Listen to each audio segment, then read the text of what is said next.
Thank you, Bev. Well, it can be tough getting noticed when you're starting out in the workforce, but with careful planning, you can determine your path to success. All this week, we are going to be bringing you career tips, from landing the job of your dreams to the importance of making a good first impression. Today, we're joined by the author of Hit the Ground Running. Angela Mondou is a career Mondou. Mondou, I got it right. Hit the ground leading. I got it right. Get the name. Get the name right. She's a career leadership strategist, and she's here joining us. I'm glad I got your name right. Otherwise, I make a bad first impression.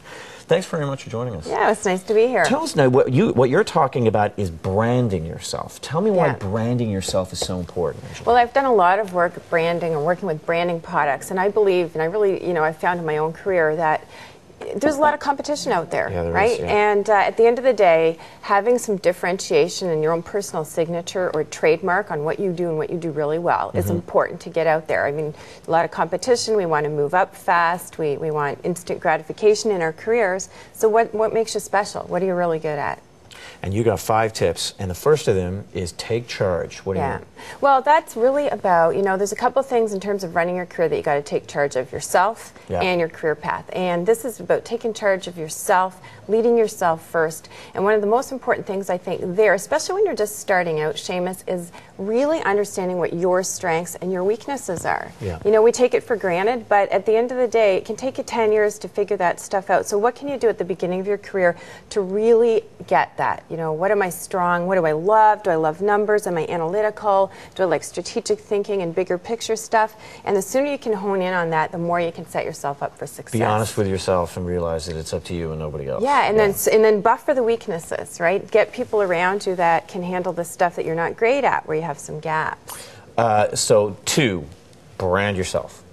Yeah, and that's the differentiation. So once you really hone in on what you're good at and what you're not great at, okay, so I get it. I really like pulling people together and making things happen. I'm sort of a make it thing. I can walk in a room and get people moving forward. Well, that can become your brand, and that's something that you need to then get visibility around that. So I think it's really important in terms of branding and having that differentiation to do the visibility piece. Make sure you're out there. Make sure you're volunteering for projects that help you shine, and make sure that you're communicating with your teams and other people with what you're working on and how you're doing that. And then let people know your career plans.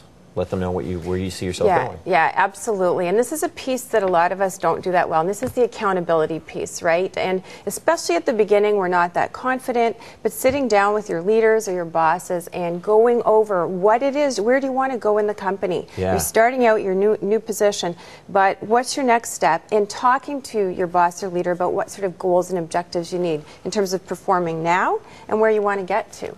Understand the culture of your profession. What do you mean? That's the fit, right? And where you fit in how many people would fit necessarily working in a live television environment? It takes a certain skill set and a certain kind of personality. I've worked a lot in the high-tech industry. Fast pace, a lot of pressure, not a great fit for everybody. Some people thrive in it. So before you get into a certain path, or you find yourself heading down a path, do a lot of homework and make sure you understand what it is that you're getting into. There are exceptions to the rule. Vern's been here for 20-odd years. He doesn't fit in. And look at him, just blossoming, aren't you? Just blossoming. Own your career path.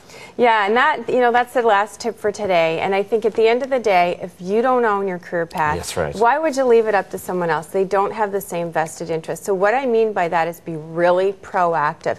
Know where you want to go. Let people know where you want to go, even early on in your career, because you're going to need people to understand that. People don't necessarily get that by osmosis. We often look to our leaders to give us the promotions, the projects we want. Get out there and ask for it.